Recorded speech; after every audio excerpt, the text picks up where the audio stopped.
Student, welcome back to my channel Samrat academy. Student, जितने बच्चे class 10th में 2026 board का पेपर देने वाले उनके वीडियो सबसे ज्यादा इंपॉर्टेंट है। मेरे प्यारे बच्चों, आज की इस वीडियो में आप लोगों को हिंदी का एक वायरल पेपर बताने वाला हूं। यह वायरल पेपर आपके एग्जाम में 100% आएगा। मेरे प्यारे बच्चों, क्यों आप याद कर सकते हो, यहाँ पे लिख सकते हो। मेरे प्यारे बच्चों, कोड इसका कोड है 801 DD कोड है और इस कोड का पेपर आपके एग्जाम में 100% बनेंगे।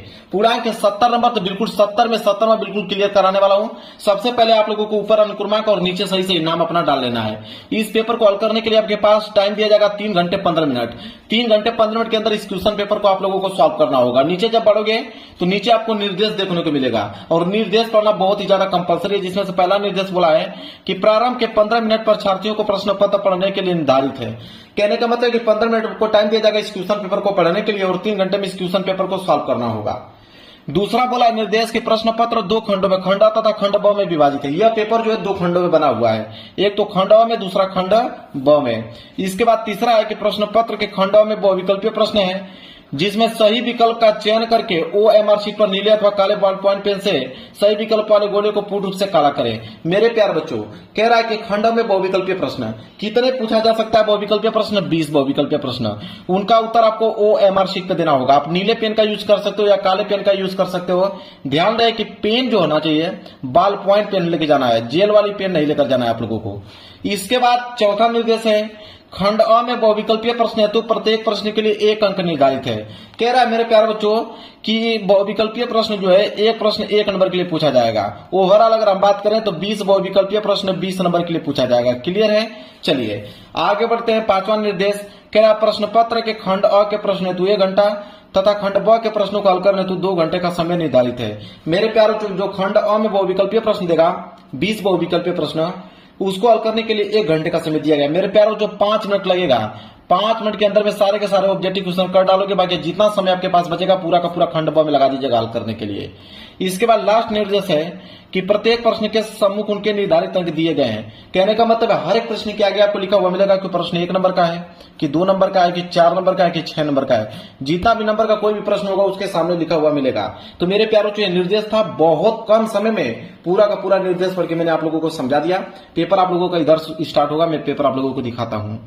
देखिए मेरे प्यारों जो पेपर आप लोगों का यहां से स्टार्ट होगा। देखिए सबसे पहले खंड अ दिया है, खंड अ में बहुविकल्पीय प्रश्न दिया हुआ है। कितने बहुविकल्पीय प्रश्न? 20 बहुविकल्पीय प्रश्न। देखिए पहला प्रश्न क्या इसने पूछा हुआ है कि झूठा सच किस विधा की रचना है? 1 नंबर के लिए प्रश्न है मेरे प्यारों जो। तो झूठा सच किस विधा की रचना है? सबको मालूम है उपन्यास विधा की रचना है। सी वाला ऑप्शन जो होगा बिल्कुल राइट आंसर हो जाएगा। क्लियर है? चलिए इसी के साथ आगे बढ़ेंगे। दूसरा प्रश्न देख लो कितना सिंपल है। अनंत आकाश के रचनाकार हैं, 1 नंबर के लिए प्रश्न है। तो अनंत आकाश के रचनाकार जो हैं वो जयप्रकाश भारती जी हैं। बी वाला ऑप्शन जो होगा बिल्कुल राइट आंसर हो जाएगा। अनंत आकाश के रचनाकार जयप्रकाश भारती जी। तीसरा वाला प्रश्न है कि निम्नलिखित कथनों में से कौन सा कथन सही है? 1 नंबर का प्रश्न है। 4 कथन आपके पास दिया हुआ है, इन्हीं चारों में से कोई एक कथन सही है। जिसमें से वो कथन सही है वो डी वाला है, क्योंकि इसया तू न गई मेरे मन से निबंध के लेखक जयप्रकाश भारती जी है। बिल्कुल यही वाला ऑप्शन बिल्कुल करेक्ट है। तो डी वाला ऑप्शन जो होगा बिल्कुल राइट आंसर हो जाएगा। चौथा प्रश्न दिया है पंचाग दर्शन के रचनाकार कौन है? 1 नंबर के लिए प्रश्न है। तो पंचाग दर्शन के रचनाकार इन चारों ऑप्शनों में से कौन है मेरे प्यारों चो? मथुरा नाथ शुक्ल जी हैं। ए वाला ऑप्शन जो होगा बिल्कुल राइट आंसर हो जाएगा। इसी के साथ 5वां नंबर वाला प्रश्न देखिए, कह रहा है कि सारंगधर रचनाकार है। 1 नंबर के लिए प्रश्न है। तो सारंगधर रचनाकार इन चारों ऑप्शनों में से किसकी है? तो हमीर रासो की रचना है। यहाँ पे बी वाला ऑप्शन जो होगा बिल्कुल राइट आंसर हो जाएगा। चलिए इसी के साथ आगे बढ़ेंगे क्वेश्चन नंबर 6 की तरफ। देखिए क्वेश्चन नंबर 6 क्या है मेरे प्यारे बच्चों कि छायावाद युग की प्रमुख प्रवृत्तियां कौन सी हैं? 1 नंबर के लिए प्रश्न है मेरे प्यारे बच्चों। छायावाद युग की प्रमुख प्रवृत्तियां बताना कि चारों ऑप्शनों में से कौन होगी? छायावाद। तो छायावाद की अगर हम बात करें तो श्रृंगार और प्रेम वेदना। बी वाला ऑप्शन जो होगा बिल्कुल राइट आंसर हो जाएगा। इसी के साथ 7वां प्रश्न है कि निम्नलिखित में से शुक्लयोत्तर युग के लेखक कौन है? 1 नंबर के लिए प्रश्न है मेरे प्यारे बच्चों। शुक्लयोत्तर युग के लेखक किन चारों ऑप्शनों में से कौन है? वह है आपके वासुदेव शरण अग्रवाल जी। पहला वाला ऑप्शन जो है बिल्कुल राइट आंसर हो जाएगा। इसके बाद 8वां है साकेत किस युग की रचना है? 1 नंबर के प्रश्न है। तो साकेत किस युग के रचनाकार हैं? वह है आपके द्विवेदी युग। द्विवेदी युग के रचनाकार है मेरे प्यारे बच्चों साकेत। ठीक है, साकेत जो है किस युग की रचना है ये पूछा है ना, द्विवेदी युग की रचना है। यहाँ पे आप बी वाला ऑप्शन जो होगा बिल्कुल राइट आंसर है।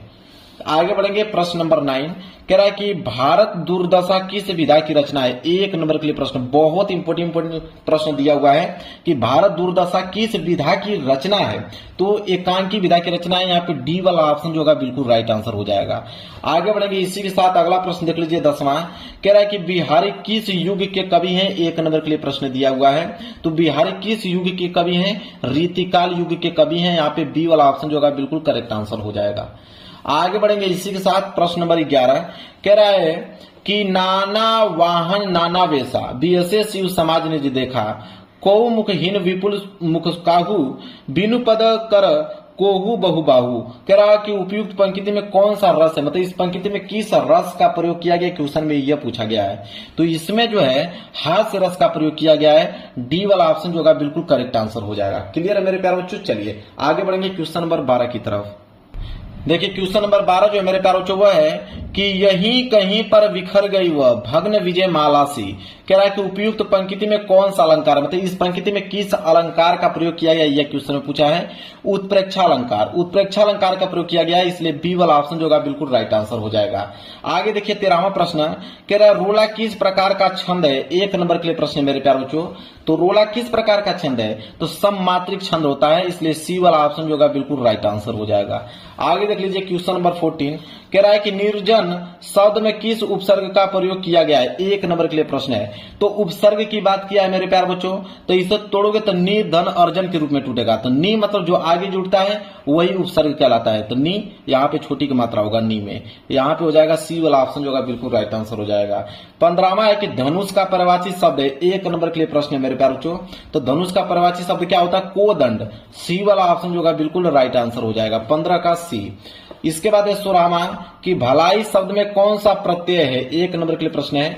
तो प्रत्यय मतलब जो लास्ट में जुड़ता है, तो ये हो जाएगा मेरे प्यारे बच्चों भला धन ई। तो लास्ट में ई आ रहा है, प्रत्यय ई कहलाएगा। ई मतलब ए वाला ऑप्शन जो होगा बिल्कुल राइट आंसर हो जाएगा। 17वां प्रश्न देख लीजिए कह रहा है कि सठ दर्शन में कौन सा समास है। 1 नंबर के लिए प्रश्न है। तो सठ दर्शन की अगर हम बात करें तो इसमें तत्पुरुष समास है। ए वाला ऑप्शन जो होगा बिल्कुल राइट आंसर हो जाएगा मेरे प्यारे बच्चों। आगे बढ़ेंगे इसी के साथ प्रश्न नंबर 18 की तरफ। देख लो प्रश्न नंबर 18 क्या है, कह रहा है इस वाक्य का वाच्य लिखे कि अशोक ने विश्व शांति का संदेश दिया। तो अशोक ने विश्व शांति का संदेश दिया, इसका हमें बताना है, वाच्य लिखना है इसका कि इसका वाच्य क्या होगा। ठीक है, तो इसका वाच्य की अगर हम बात करें तो हो जाएगा कृतवाच्य। क्या हो जाएगा, कृतवाच्य। सी वाला ऑप्शन जो होगा बिल्कुल राइट आंसर हो जाएगा। 19वां है मेरे प्यारे बच्चों। देखिए 19वां, हम कल दिल्ली जा रहे हैं। अब दिल्ली के नीचे अंडरलाइन किया गया है। अब पूछा है कि दिल्ली है क्या इन चारों ऑप्शनों में से। तो दिल्ली जो है मेरे प्यारे बच्चों वह है व्यक्तिवाचक संज्ञा, एक वचन, पुल्लिंग और अधिकरण कारक है। बी वाला ऑप्शन जो होगा बिल्कुल राइट आंसर हो जाएगा। 1 नंबर ए भी मिल गया आप लोगों को। 20वां लास्ट प्रश्न देखिए, कह रहा है कि तस्मै शब्द में विभक्ति एक वचन है। तो इसमें आपका विभक्ति और वचन पूछा है कि तस्मै में कौन सा विभक्ति और कौन सा वचन का प्रयोग किया गया है। तो तस्मै शब्द जो है वो चतुर्थी विभक्ति और एक वचन का रूप है। पहला वाला ऑप्शन जो होगा बिल्कुल राइट आंसर हो जाएगा। 1 नंबर यहां से भी क्लियर हो गया। तो 20 के 20 ऑब्जेक्टिव क्वेश्चन मैंने बता दिया और 20 में 20 आपके आने चाहिए पेपर में। इसके बाद आएगा यहां से आपका खंड ब। देखिए खंड ब क्या है। देखिए खंड ब में सबसे पहले आया वर्णनात्मक प्रश्न। कितने नंबर के लिए, 50 नंबर का वर्णनात्मक प्रश्न पूछा जाता है। अब प्रश्न 20 के बाद आएगा प्रश्न नंबर 21। देखिए प्रश्न नंबर 21 क्या है कि निम्नलिखित गद्यांश पर आधारित 3 प्रश्न के उत्तर दीजिए। मेरे प्यारे जो गद्यांश आया, गद्यांश कितने नंबर के लिए पूछा गया है, 6 नंबर के लिए दिया गया है। क्योंकि इसके नीचे 3 प्रश्न है, 2-2 नंबर के हिसाब से 6 नंबर आपको मिलेगा। इसमें देखिए क वाला दिया गया है, क वाला नहीं कर पाओगे तो पीछे अथवा करके ख वाला दिया गया। दोनों में से कोई एक ही करना होगा आपको। तो मैं दोनों का आंसर बताऊंगा। तो सबसे पहले मैं क वाला का बताता हूं। देखिए क वाला क्या है उसको ध्यान से देखिए। क वाला है कि काशी के उत्तर में धर्मचक्र विहार मौर्य और गुप्त सम्राटों की कीर्ति का खंडहर था। भग्न चूड़ा तृण गुल्मों से ढके हुए प्राचीन ईंटों के ढेर में बिखरी हुई भारतीय शिल्प की विभूति ग्रीष्म की चंद्रिका में अपने को शीतल कर रही थी। जहां पंचवर्गीय भिक्षु गौतम का उपदेश ग्रहण करने के लिए पहले मिले थे, उसी स्तूप के भग्नावशेष की मलिन छाया में एक झोपड़ी के दीपालोक में एक स्त्री पाठ कर रही थी कि अनयंती श्यंतोमास्ते। तो यहां तक आप लोगों का, यहां से लेकर यहां तक मेरे प्यारे बच्चों ये दिया हुआ है गद्यांश। क्लियर है। अब यह दे दिया गद्यांश, इसके नीचे 3 प्रश्न है। इन्हीं 3 प्रश्नों का उत्तर आपको देना होगा। एक स्त्री पाठ कर रही थी कि अनन्यंतो जना पूरे पासते। अब देखिए ये आप लोगों का दिया हुआ है, आप लोगों का गद्यांश देखिए, इसके नीचे 3 प्रश्न है। पहला है कि उपयुक्त गद्यांश का संदर्भ लिखिए 2 नंबर। इसके बाद दूसरा रेखांकित अंश की व्याख्या कीजिए 2 नंबर। तीसरा है कि धर्मचक्र कहाँ स्थित था, 2 नंबर इस पे मिलेगा। तीनों का उत्तर हम लोग देखेंगे। पहले देखेंगे उपयुक्त गद्यांश का संदर्भ लिखिए। चलिए सबसे पहले इसका संदर्भ देखते हैं। तो देखिए यहाँ पे लिखा हुआ है कि class 10th Hindi paper solution 801 DD. बिल्कुल यहाँ पे प्रश्न संख्या 21 का क, 21 के क का पहला प्रश्न संदर्भ, यहाँ पे संदर्भ ये हेडिंग होगा। इसके बाद लिखना प्रारंभ कीजिएगा कि प्रस्तुत गद्य अवतरण हमारी पाठ्य पुस्तक हिंदी के गद्य खंड में संकलित ममता नामक कहानी से उद्धृत है और इसके लेखक छायावादी युग के प्रवर्तक श्री जयशंकर प्रसाद जी हैं। कहने का मतलब है कि ममता चैप्टर से लिया गया है और इसके जो लेखक हैं, इसके जो प्रवर्तक हैं वो जयशंकर प्रसाद जी हैं। क्लियर है? चलिए बस इतना ही लाइन आपको लिखना है। दूसरा एक रेखांकित अंश की व्याख्या कीजिए। देखिए जहां तक अंडरलाइन किया गया है उसका व्याख्या बताना है कि भग्न चूड़ा तृण गुल्मों से ढके हुए प्राचीर ईंटों के ढेर में बिखरी हुई भारतीय शिल्प की विभूति ग्रीष्म की चंद्रिका में अपने को शीतल कर रही थी। इसका मैं व्याख्या बताना है। तो बिल्कुल मेरे प्यारों से नोट कीजिए इसका व्याख्या। तो देखिए दूसरा रेखांकित अंश की व्याख्या, ये हेडिंग हो जाएगी। इसके बाद लिखना प्रारंभ कीजिएगा कि श्री जयशंकर प्रसाद जी का कहना है कि काशी भारत का पवित्र तीर्थ स्थल है। इसके उत्तर में सारनाथ है जहां बौद्ध भिक्षुकों के बौद्ध विहार टूटकर खंडरों में बदल चुके थे। इन बौद्ध विहारों के मौर्य वंश के राजाओं तथा गुप्त काल के सम्राटों ने बनवाया था। इन बौद्ध विहारों में तत्कालीन वास्तुकला एवं शिल्प कला के बेजोड़ नमूने अब भी स्पष्ट दिखाई दे रहे थे, जो कि मौर्य और गुप्त वंश के सम्राटों की कीर्ति का गान करते प्रतीत हो रहे थे। इन भवनों के शिखर टूट चुके थे। खंडरों की दीवारों पर घास फूस तथा लताएं उग आई थी। टूटी फूटी ईंटों के ढेर इधर उधर बिखर पड़े थे और इन ईंटों में बिखरी पड़ी थी भव्य भारतीय शिल्प कला। ग्रीष्म ऋतु की शीतल चांदनी में यह उत्कृष्ट शिल्प कला अब अपने को ही शीतल कर रही थी। यह उसका मेरे प्यार जो रेखांकित अंश की व्याख्या बिल्कुल डिटेल में। क्लियर है? चलिए एक प्रश्न और दिया था उसको मैं दिखाता हूं आपको। एक प्रश्न और है कि धर्मचक्र कहाँ स्थित था, इसका भी आंसर बताना पड़ेगा। तो देखिए इसका उत्तर हम लिखेंगे तीसरे का कि धर्मचक्र मौर्य और गुप्त सम्राटों की कीर्ति के अवशेष रूप में काशी के उत्तर में सारनाथ नामक स्थान पर स्थित था। बस इतना ही आपको लिखना है, 2 नंबर आपको मिल जाएगा। अगर ये प्रश्न नहीं करना चाहते हो तो अथवा करके नीचे आपको ख वाला दिया है, ये वाला कर लेना। ख वाला क्या दिया हुआ उसको देखिए कि हाथ में कमल लिए बुद्ध खड़े हैं, जैसे छवि छलकी पड़ती है, उभरे नयनों की ज्योत पसरती जा रही है और यह यशोधरा है वैसे ही कमल नाल धारण किए त्रिभंग में खड़ी।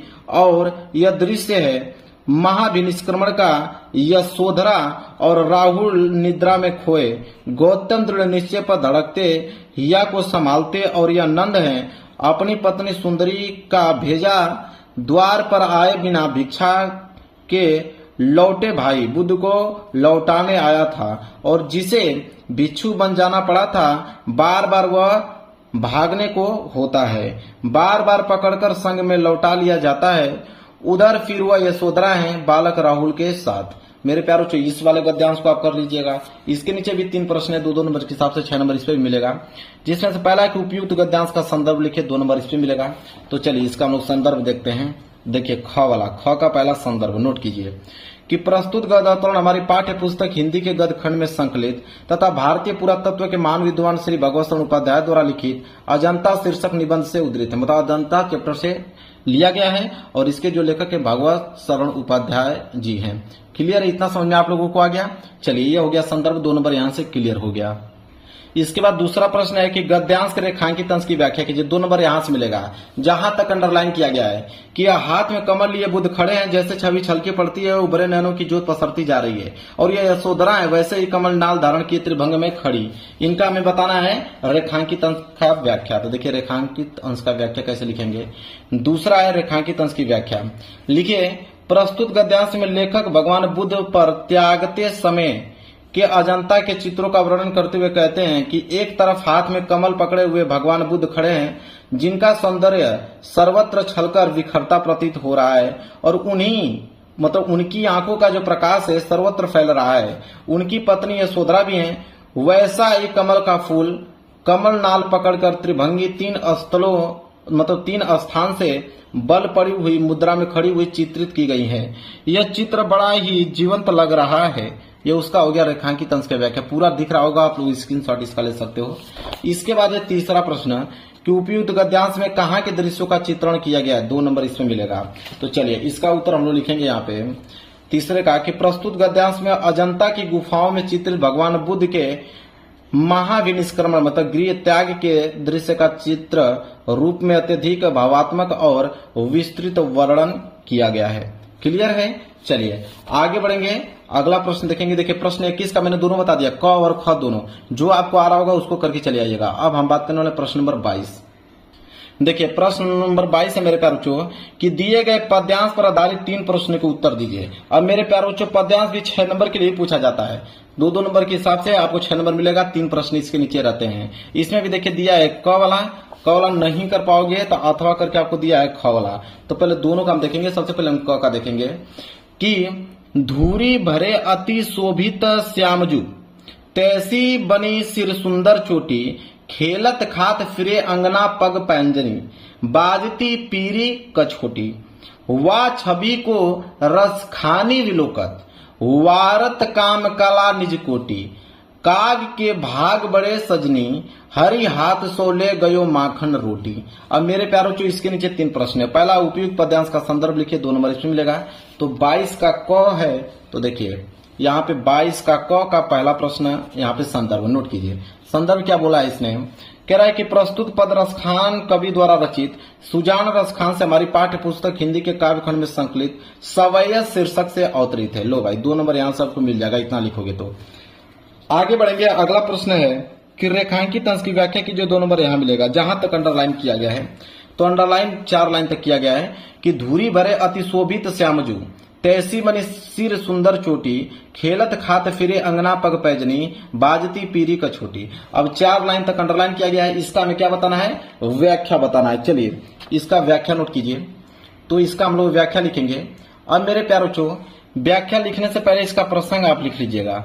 प्रसंग नहीं लिखोगे तभी भी कोई दिक्कत नहीं। प्रसंग का मतलब होता है कि इस पूरे के पूरे पद्यांश में किन की बारे में बात किया गया है। तो प्रसंग में आप लिख सकते हो कि इस पद में कवि ने बालक श्री कृष्ण के मोहक रूप का चित्रण किया है। श्री कृष्ण के सौंदर्य को देखकर एक गोपी अपनी सखी के उनके सौंदर्य का वर्णन करती है। नहीं भी लिखोगे तो कोई दिक्कत नहीं है, डायरेक्ट आप व्याख्या लिखो, क्या ही दिक्कत है। तो व्याख्या है कि हे सखी, श्याम वर्ण के कृष्ण धूल से धूसरित और अत्यधिक शोभायमान हो रहे हैं, वैसे ही उनके सिर पर सुंदर चोटी सुशोभित हो रही है। वे खेलते और खाते हुए अपने घर के आंगन में विचरण कर रहे हैं। उनके पैरों में पायल बज रही है और वे पीले रंग की छोटी सी धोती पहने हुए हैं। रसखान कवि कहते हैं कि उनके उस सौंदर्य को देखकर कामदेव भी उन पर अपनी कोटि कोटि कलाओं को न्यौछावर करता है। हे सखी, उस कौवे के भाग्य का क्या कहना जो कृष्ण के हाथ से मक्खन और रोटी छीनकर ले गया। भाव यह कि कृष्ण की जूठी मक्खन रोटी खाने का अवसर जिसको प्राप्त हो गया वह धन्य है। क्लियर है। चलिए आगे बात करते हैं। एक प्रश्न और है कि प्रस्तुत पद्यांश में किसे भाग्यशाली बताया गया, 2 नंबर इसमें मिलेगा। तो मेरे प्यारों चीज इसका उत्तर हम लिखेंगे कि बालक कृष्ण के हाथ से माखन रोटी छीनकर उड़ जाने वाले कौवे को कवि ने भाग्यशाली इसलिए कहा है क्योंकि कौवे को श्री कृष्ण के हाथ से माखन रोटी छीनकर खाने का अवसर सौभाग्य प्राप्त हुआ है। क्लियर है। चलिए अगर ये प्रश्न नहीं करना चाहते हो तो अथवा वाला कर लेना, ये वाला प्रश्न कर लेना। कह रहा है कि नहीं चाहिए बुध बैर की, भला प्रेम का उन्माद कहां, सबका शिव कल्याण यहाँ है, पावे सभी प्रसाद यहाँ। सब तीर्थों का एक तीर्थ है, हृदय पवित्र बना ले हम, आओ यहाँ आजाद शत्रु बन, सबको मित्र बना ले हम। ये वाला कर लीजिएगा। इसके नीचे भी 3 प्रश्न है। उपयुक्त पद्यांश का संदर्भ लिखिए, 2 नंबर इसमें मिलेगा। तो ख वाला है। चलिए ख का पहला देखते हैं। देखिए अथवा करके ख का पहला संदर्भ नोट कीजिए कि प्रस्तुत पद्यांश हमारी पाठ्य पुस्तक हिंदी के काव्य खंड में संकलित मैथिली शरण गुप्त की कविता भारत माता का मंदिर यह शीर्षक से अवतरित है। इसके नीचे आप प्रसंग भी लिख लेना। प्रसंग का मतलब कि इस पूरे के पूरे गद्यांश में किन चीजों के बारे में बात किया गया है। तो लिखेंगे प्रस्तुत पंक्तियों के माध्यम से कवि ने लोगों से भारत माता मंदिर के गुणों को अपने जीवन चित्रित में उतारने की बात कही। अब इसका हमें बताना है दूसरे प्रश्न, पहला प्रश्न हो गया, दूसरा है रेखांकित अंश की व्याख्या, 2 नंबर इसमें मिलेगा। तो व्याख्या हम लिखेंगे, आप चाहोगे तो प्रसंग लिखना, मन करेगा तो, नहीं मन करेगा तो मत लिखना, डायरेक्ट आप आना व्याख्या पे, दूसरे प्रश्न पे लिखे व्याख्या।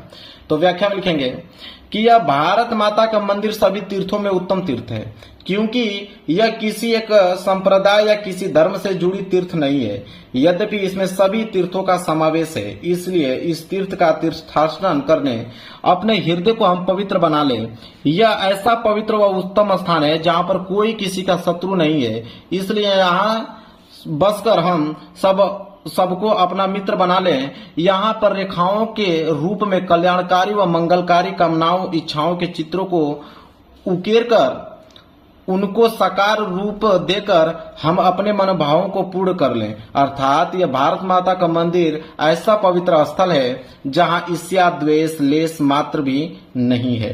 ऐसे पावन मंदिर में बसकर हम अपने जीवन को धन्य बना सकने में और अपनी मानवता को साकार रूप दे पाने में सफल हो पाएंगे। ठीक है, उसका रेखांकित अंश क्या व्याख्या है।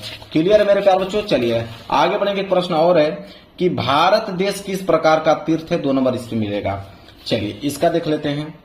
इसका उत्तर लिखेंगे कि भारत देश सभी तीर्थों में उत्तम तीर्थ है, क्योंकि यह किसी एक संप्रदाय या किसी एक धर्म से जुड़ा तीर्थ नहीं है, यद्यपि इसमें सभी तीर्थों का समावेश है। चलिए आगे बढ़ेंगे। प्रश्न नंबर 23। प्रश्न नंबर 23 है कि दिए गए संस्कृत गद्यांश में से किसी एक का संदर्भ सहित हिंदी में अनुवाद कीजिए, 5 नंबर आपको मिल जाएगा। अब इस संस्कृत का गद्यांश है, 2 नंबर मिलता है संदर्भ में, 3 नंबर इसके हिंदी अनुवाद में मिलता है। इसमें भी 2 ऑप्शन दिया है, एक क वाला नहीं कर पाओगे तो नीचे अथवा करके ख वाला दिया गया है। तो पहले हम क वाला देख लेते हैं। क वाला यहाँ तक दिया, देख लो आप ध्यान से, यहाँ से लेके यहाँ तक ये पूरा का पूरा क है। इसी का हमें संदर्भ सहित हिंदी में अनुवाद बताना है, तब जाके 5 नंबर मिलेगा। 23 का क है, तो देखिए 23 का क संदर्भ। आप चाहोगे तो प्रसंग लिख लेना, नहीं चाहोगे तो मत लिखना, डायरेक्ट अनुवाद पे आ जाना।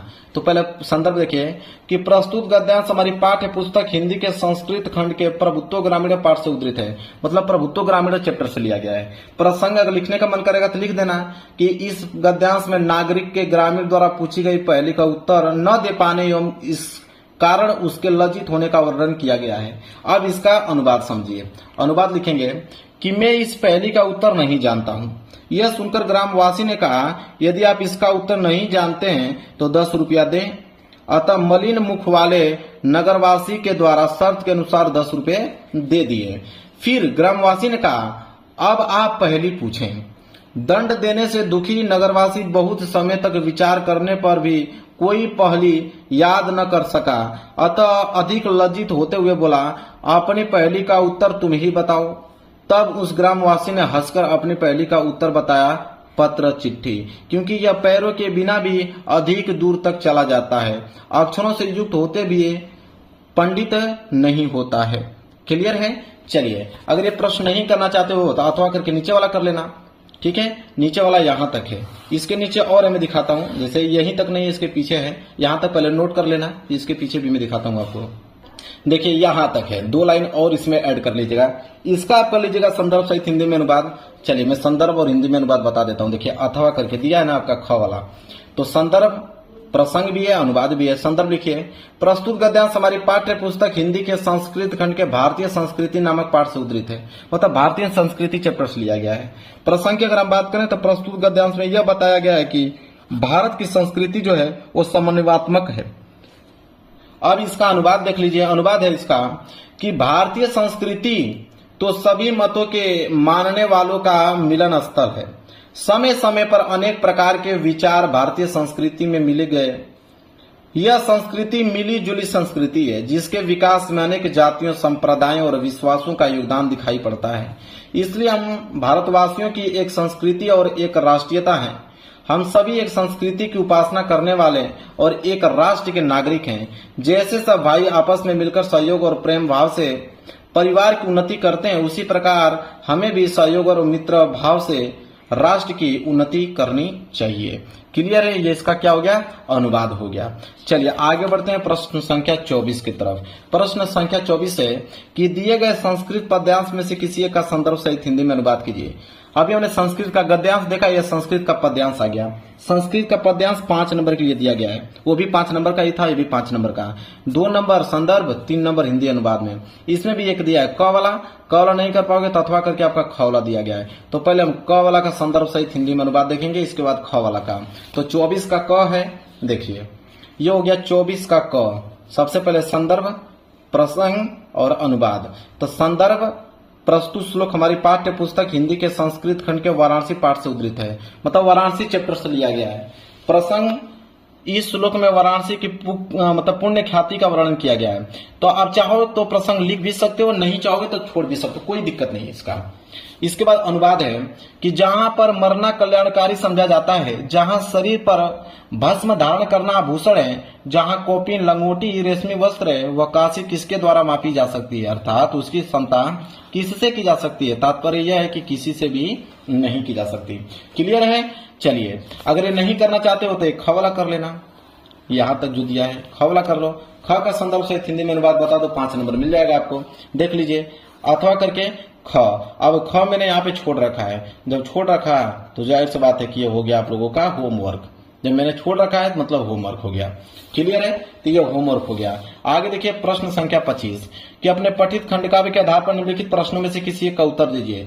खंड काव्य आ गया कितने नंबर के लिए, 3 नंबर के लिए। और खंड काव्य मेरे प्यारों जो जिला वाइज जाता है, जो आपके जिला में पूछा जाता है वही करना होगा, कोई दूसरा कर दोगे 1 नंबर एग्जामिनर नहीं देगा। तो आप किताब में, क्वेश्चन बैंक में देख लेना कि आपके डिस्ट्रिक्ट में कौन सा खंड काव्य पूछा जाता है, वही एग्जाम में करके आना है आपको। वैसे खंड काव्य बहुत है, मुक्ति दूत, ज्योति जवाहर, यहाँ पे देखिए मेवाड़ मुकुट, इसके बाद देखिए यहाँ पे अग्र पूजा, इसके बाद जय सुभाष, इसके बाद मातृभूमि, मातृभूमि के बाद नीचे देखिए कर्ण दिया गया, कर्ण के बाद करमवीर दिया गया, करमवीर के बाद यहाँ तुमुल दिया है। इतने सारे हैं, लेकिन आपको वही करना होगा जो आपके एग्जाम में आता है। ठीक है, मतलब एग्जाम में आने का मतलब सभी आते हैं जो जिला में आपके पूछा जाता है। क्लियर है, तो आप देख लीजिएगा आप किस डिस्ट्रिक्ट से बिलोंग करते हो तो आपको कौन सा खंड का भी याद करना है, वही याद करके जाना है, वही एग्जाम में करके आना है। चलिए आगे है प्रश्न संख्या 26। 26 का क है कि दिए गए लेखकों में से किसी एक का जीवन परिचय देते हुए उनके एक प्रमुख रचना का उल्लेख कीजिए। 5 नंबर जीवन परिचय मिलेगा, 3 नंबर जीवन परिचय पे, 2 नंबर इसके रचनाएं पे। मेरे प्यारे बच्चों में जीवन परिचय लिख के लेकर आया हूँ। देखिए ऐसा नहीं कि मैं लिख कर नहीं लेकर आया हूँ, जीवन परिचय लिख के लेकर आया हूँ, लेकिन बताऊंगा नहीं, ये मैं दूंगा आपको होमवर्क। कुछ चीजें आपको होमवर्क देना बहुत ही ज्यादा कंपलसरी, क्योंकि ये फिक्स टॉपिक है। जब होमवर्क दूंगा, जब आप खुद से करोगे मेरे पास बच्चों इसको, तो जीवन परिचय और रिपीट होगा आपको और याद हो जाएगा। वैसे आपके पास 3 ऑप्शन है, आचार्य रामचंद्र शुक्ल जी, भगवत सन उपाध्याय द्वारा, और इसके बाद डॉक्टर राजेंद्र प्रसाद। तो आचार्य रामचंद्र शुक्ल जी का याद है तो उनका लिख दीजिए, भगवत सन उपाध्याय जी का याद है तो उनका लिख दीजिए, डॉक्टर राजेंद्र प्रसाद जी का याद है तो उनका लिख दीजिए। 3 लोगों में से किसी एक का ही लिखना है, याद है, रचना सहित। रचना 2 नंबर आपको देगा। इसके बाद एक ख वाला कि दिए गए कवियों में से किसी एक कवि का जीवन परिचय देते हुए उनके एक प्रमुख रचना का उल्लेख कीजिए। ये भी 5 नंबर के लिए पूछा जाता है, 3 नंबर जीवन परिचय पे, 2 नंबर रचनाएं पे। महाकवि सूरदास, महादेवी वर्मा, सुमित्रानंद पंत, इन तीनों लोगों में से किसी एक का लिखना है। ये भी मैं आपको HW देता हूँ, होमवर्क देता हूँ। तो जीवन परिचय तो सबको याद है, 10 नंबर तो जीवन परिचय से ही आप लोगों को मिल जाएगा। इसके बाद आता है 27वां प्रश्न कि अपने पाठ्य पुस्तक में से कंठस्थ कोई एक श्लोक लिखिए जो इस प्रश्न पत्र में न आया हो। कोई एक श्लोक लिखना है 2 लाइन का, 2 नंबर आपको मिलेगा जो इस पेपर में न आया हो। चलिए मैं आपको बताता हूँ। देखिए 27वां है कि बंधम वर्णम वापी जो है वापी पराजय अवैत्र सम वीर वीर भाव ही वीरता। देखिए 2 लाइन का पोएम लिखा हूं, तुरंत आपको याद हो जाएगा। ठीक है, 2 नंबर मिल भी जाएगा आप लोगों को, सिंपल है। इसके बाद आगे बढ़ेंगे प्रश्न नंबर 28। प्रश्न नंबर 28 क्या है, देखिए प्रश्न नंबर 28 है कि निम्नलिखित में से किन्हीं 2 प्रश्नों के उत्तर संस्कृत में दीजिए। अब यहाँ पे 2 नंबर मिलेगा आपके पास, 1 2 3 4 ऑप्शन है, 4 में से किन्हीं 2 ही प्रश्नों का उत्तर आपको देना है, याद रहे, 2 नंबर आपको मिल जाएगा। मैं चारों का आंसर बता देता हूँ। देखिए ये आपका पहले वाला का है, ये दूसरे वाला का, ये तीसरे वाला का, ये चौथे वाला का, पूरा एकदम सीरियल बाय सीरियल में चारों का आंसर यहाँ पे लिख दिया हूँ। आपको मेरे प्यार को नोट कर लेना, जो इसमें से आसान लगेगा वो 2 एग्जाम में करके चले आइएगा। क्लियर है, चलिए आगे बढ़ते हैं। अगला प्रश्न है प्रश्न नंबर 28 के बाद 29। देखिए प्रश्न संख्या 29 है कि निम्नलिखित में से किसी एक विषय पर निबंध लिखिए। 7 नंबर का निबंध पूछा जाता है आपके एग्जाम में। निबंध भी लिख कर लेकर आया हूं, लेकिन इसको भी मैं आपको HW ही दूंगा, होमवर्क ही दूंगा इसको, निबंध को। जितना निबंध आप लिखोगे उतना प्रैक्टिस होती जाएगी, उतना दिमाग आपका तेज होता जाएगा, उन चीजों को पकड़ने की क्षमता बढ़ती जाएगी। आपके पास पहला है आतंकवाद की समस्या एवं समाधान, दूसरा है बेरोजगारी की समस्या तथा समाधान, छात्र अनुशासन, प्रदूषण की समस्या तथा समाधान। 4 आपके पास दिए गए हैं। इन चारों में से किसी एक विषय पे आपको निबंध लिखना है। निबंध आपको कितना नंबर देगा? 7 नंबर देगा। तो ये मैं आपको होमवर्क दे रहा हूं, घर पे आप लोग आसान भाषा में इसको लिखकर याद कर लीजिएगा। इसके बाद आते हैं 30वें प्रश्न की तरफ। देखिए 30वां प्रश्न क्या है कि शुल्क हेतु अपने विद्यालय के प्रधानाचार्य को आवेदन पत्र लिखे, 4 नंबर मिलेगा। अगर ये नहीं आ रहा है तो अथवा करके है कि छात्रवृत्ति प्राप्त करने अपने विद्यालय के प्रधानाचार्य को एक प्रार्थना पत्र लिखिए, या तो ये लिखिए या तो ये लिखिए, दोनों 4 नंबर आपको मिल जाएंगे। तो चलिए मैं इन दोनों में से कोई एक बता देता हूं और एक मैं आप लोगों को यहाँ पे होमवर्क दे देता हूं।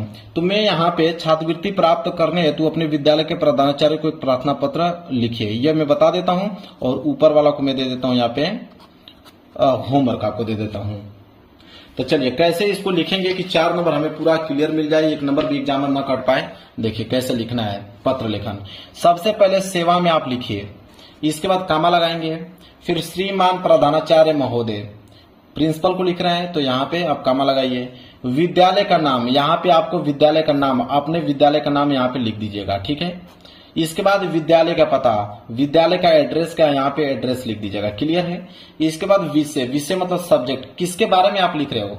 तो आप छात्रवृत्ति प्राप्त करने के लिए आवेदन पत्र लिख रहे हो तो आप छात्रवृत्ति प्राप्त करने के लिए आवेदन पत्र लिखोगे। इसके बाद एक लाइन छोड़ने के बाद लिखोगे महोदय, फिर कामा लगाओगे, फिर लिखोगे सविनय निवेदन है कि मेरा नाम, यहाँ पे अपना नाम लिखना है, ठीक है, आपका नाम। मैं आपके विद्यालय में कक्षा 8वीं या कक्षा 10वीं या कक्षा 12वीं, जितना भी आप पढ़ते हैं यहाँ पे लिखेगा, अपनी कक्षा का नाम लिखें। कार्यकारी और होनहार छात्र हूं, मेरा खेल और कला में भी अच्छा प्रदर्शन है। महोदय मेरे घर की जो आर्थिक स्थिति है वो जो संतोषजनक होने के कारण मेरे पिताजी मेरी पढ़ाई का खर्च वहन करने में असमर्थ हैं। मैं आगे की मेरी पढ़ाई जारी रखने का इच्छुक हूं, जिससे मैं अपने माता पिता, अपने स्कूल और देश का नाम रोशन कर सकूं। अतः आपसे निवेदन है कि आप मेरे घर की आर्थिक स्थिति और मेरे आगे की पढ़ाई जारी रखने की इच्छा को ध्यान में रखते हुए मुझे छात्रवृत्ति प्रदान करने की कृपया करें, और इसके लिए मैं सदैव आपका आभारी रहूंगा। यहाँ पे लिखिए धन्यवाद, और फिर नीचे लिखिएगा आपका आज्ञाकारी शिष्य, यहाँ पे नाम, यहाँ पे कक्षा, यहाँ पे डेट। क्लियर है, यह है सही तरीका यहाँ पे पत्र लेखन लिखने का। बिल्कुल 4 नंबर आप लोगों को मेरे प्यारे बच्चों मिल जाएगा। इस तरह मैंने इस पूरे के पूरे पेपर का सलूशन बता दिया, कुछ मैंने होमवर्क दिया जो ईमानदारी से कर लीजिएगा। अगर आप 70 में 70 नंबर हिंदी में लाना चाहते हैं तो इस पेपर को पूरा का पूरा याद करना होगा आप लोगों को। तो वीडियो को लाइक कर देना, चैनल पर नए हो तो चैनल को जरूर सब्सक्राइब कर लेना। मिलेंगे एक प्यारे से नेक्स्ट वीडियो में, तब तक के लिए धन्यवाद।